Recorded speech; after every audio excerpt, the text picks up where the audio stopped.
بسم اللہ الرحمن الرحیم۔ السلام علیکم پیارے بچوں، آپ سب کیسے ہیں؟ امید ہے کہ آپ سب ٹھیک ہوں گے۔ آج ہم اپنے اردو سبق نمبر 4 اے وطن تو سلامت رہے کی مشق کریں گے۔ جی پیارے بچوں، تو سب سے پہلے ہیں نئے الفاظ۔ دیے ہوئے الفاظ کے معنی سمجھیں۔ الفاظ باب، دروازہ، پہناوا، لباس، شاندار، عالیشان یا خوشنما، دلکش، پسندیدہ، نوازنا، مہربانی کرنا، سیاح، سیر کرنے والا، شناخت، پہچان، لطف، مزہ، منفرد، جدا یا انوکھا، جنت نظیر، جنت جیسا۔ تو پیارے بچوں، آپ نے الفاظ کے اچھے سے ان کے معنی یاد کرنے ہیں اور انہیں جملوں میں بھی تبدیل کرنا ہے، مطلب ہر لفظ کا آپ نے جملہ بھی بنانا ہے۔ اگلی سرگرمی دیکھیں، آپ نے کیا سمجھا؟ سبق کے مطابق درست بیانات کے سامنے ٹک اور غلط بیانات کے سامنے کراس کا نشان لگائیں۔ تو پیارے بچوں، جب آپ نے سبق کی اچھے سے کتاب پڑھائی کی ہوگی تو آپ یہ سرگرمی خود حل کرنے کے قابل ہوں گے۔ جیسے کہ صوبہ بلوچستان کا صدر مقام کوئٹہ ہے، یہ درست ہے۔ اسی طرح آپ نے یہ باقی کی سرگرمی اپنی کتاب پر حل کرنی ہے۔ سرگرمی نمبر 3 ہے سبق کے مطابق درست جواب کی نشاندہی کریں اور دائرہ لگائیں۔ قائد اعظم نے اپنی زندگی کے آخری ایام گزارے، تو ہمیں ادھر 4 آپشن دیے گئے ہیں، ان میں سے درست جواب ہے زیارت میں۔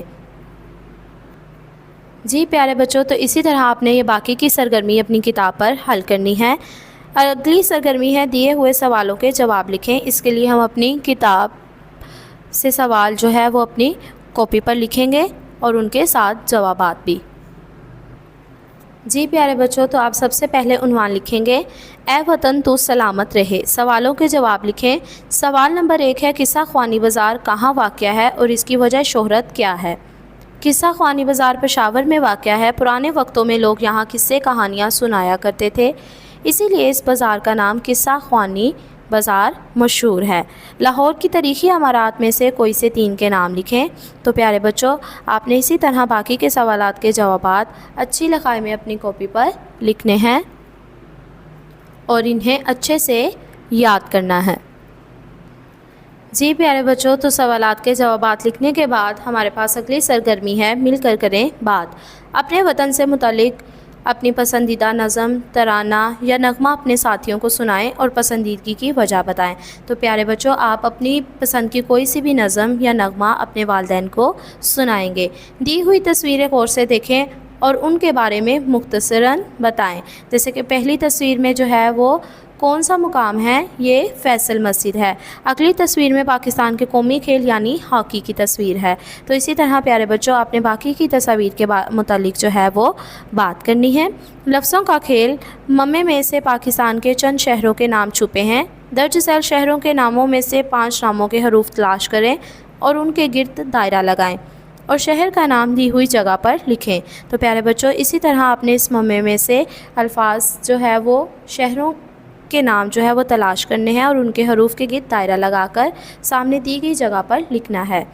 قواعد سیکھیں۔ دیے ہوئے واحد الفاظ کی جمع اور جمع کی واحد لکھیں۔ تو پیارے بچوں، ایک چیز کو واحد اور زیادہ چیزوں کو جمع کہا جاتا ہے۔ تو اسی طرح پیارے بچوں، جہاں ہمیں واحد دیے ہوں گے ہم ان کے آگے جمع اور جمع کے آگے ان کے واحد لکھیں گے۔ تو آپ نے اس سرگرمی کو اچھے سے اپنی کتاب پر حل کرنا ہے۔ جی پیارے بچوں، تو سرگرمی نمبر 9 ہے خالی جگہ میں مناسب حروف جار لکھ کر جملے مکمل کریں۔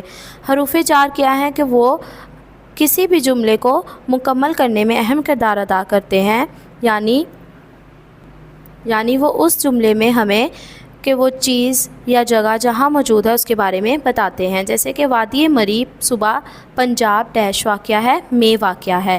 ہم ڈیش پشاوری چپلی کباب کھائے، ہم نے۔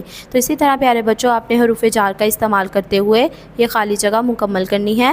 پڑھیں۔ دی ہوئی عبارت درست تلفظ اور روانی سے پڑھیں اور اس میں دی ہوئی معلومات اپنے الفاظ میں بتائیں۔ تو پیارے بچوں، آپ نے اس کو اچھے سے لفظ با لفظ پڑھنا ہے اور اس میں اہم معلومات آپ نے اپنے والدین سے شیئر کرنی ہے۔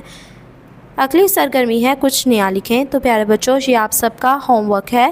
اپنے صوبے کے بارے میں ایک معلوماتی پیراگراف لکھیں۔ جیسے کہ ہم صوبہ پنجاب میں رہتے ہیں تو آپ صوبہ پنجاب سے متعلق ایک معلوماتی پیراگراف لکھیں گے اور اپنے کسی پسندیدہ جگہ کے سفر کے بارے میں مختصراً لکھیں گے۔ جیسے آپ کبھی کسی سفر پہ گئے ہوں تو آپ اس سے متعلق کہ آپ کو وہ کیوں پسند تھا یا کیوں اچھا لگا وہ سفر، اس کے بارے میں آپ اپنی رف کاپی پر لکھیں گے۔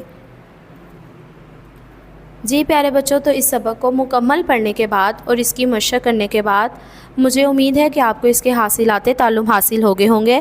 آپ حروف جار کا درست استعمال کرنے کے قابل ہو گئے ہوں گے، واحد کو جمع اور جمع کو واحد میں تبدیل کر سکیں گے اور مختصراً اپنے سفر کا احوال لکھ سکیں گے۔ اپنا بہت سا خیال رکھیے گا۔ اللہ حافظ۔